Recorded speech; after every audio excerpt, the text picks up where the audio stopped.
lately I've been writing a book. I've called it Cows and the Earth. What happened is the community here at Bhaktivedanta Manor have been looking after cows for 35 years, and it's becoming a really serious business. There's 50 cows now, or cows and bulls, and the oxen, you know, people don't normally get to see a fully grown oxen. A fully grown oxen, if you see some of the oxen here, they're 6 foot tall.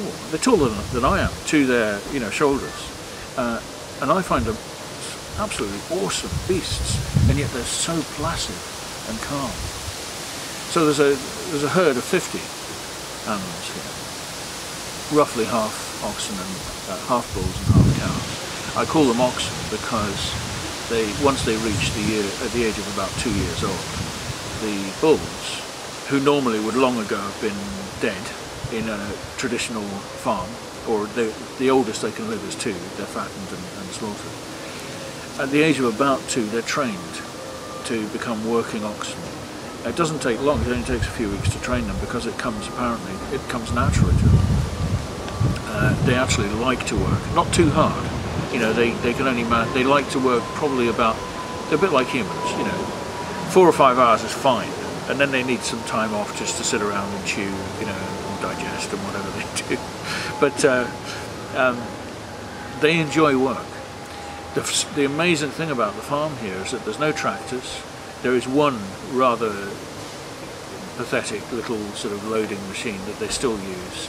It's only just for a small minority of jobs, but otherwise the farm is completely free of any kind of internal combustion engine. It doesn't use petrol. So I think this is a revolutionary story that needed to be told.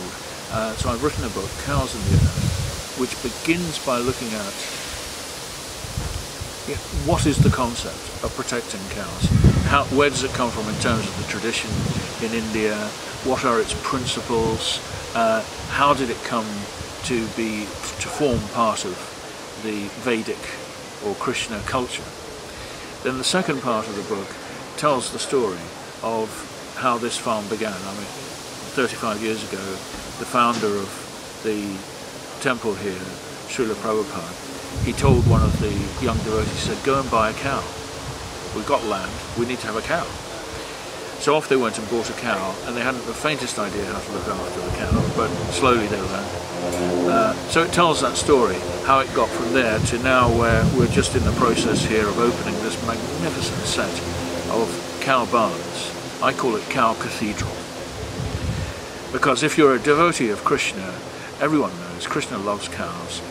It's part of the religion. But what this book is about is how it's so much more than just being a religious tradition. It's crucial for the future of the world. So the third part of the book is examining why it's so important to look after cows. On this planet, there are 1.4 billion cattle. The majority of them are beef cattle. And they are causing a big problem for the planet. The contribution to global warming is considerable through methane, but also through the land that's needed to produce the grains. A third of the grains that are grown on this planet are fed to farm animals. A third of the grains. So just imagine how wasteful the whole process of meat production is, and it's mainly, we're talking about beef here. Beef is more than any other sort of meat, beef is the one that uses the most resources by a factor of about 5 compared to, shall we say, lamb or ham or anything like that. So the book looks at, in terms of the welfare of the animals, in terms of how at the moment milk is kept artificially cheap. The real value of milk, if we looked after animals properly, would be about twice what it is in supermarkets. And then finally, it looks at the repercussions for the present way of farming, how it's damaging the planet, and how this alternative way of farming, which is based on caring for cows as partners in the process. And many people don't know, everyone's heard about the sacred cow as being a Hindu tradition. Many people don't know that also in ancient China, cows and bulls were considered off limits when it came to eating. You could not eat, you did not eat beef. because they helped farm the land. And the interesting thing is that Chinese people didn't drink milk. Somehow or another it was never part of their diet. But that because the cow and the bull were partners in farming the land, they had a special status, almost akin to human.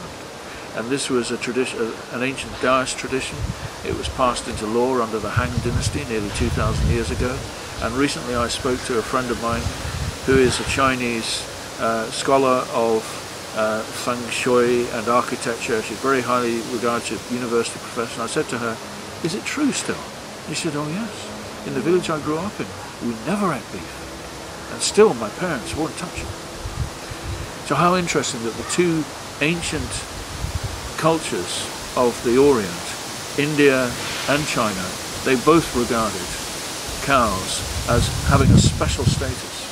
I think because of the confluence of problems on the planet now, we're entering into a period of real crisis on many, many fronts, and we're being forced to re-examine the way we relate to nature, the way we produce our food.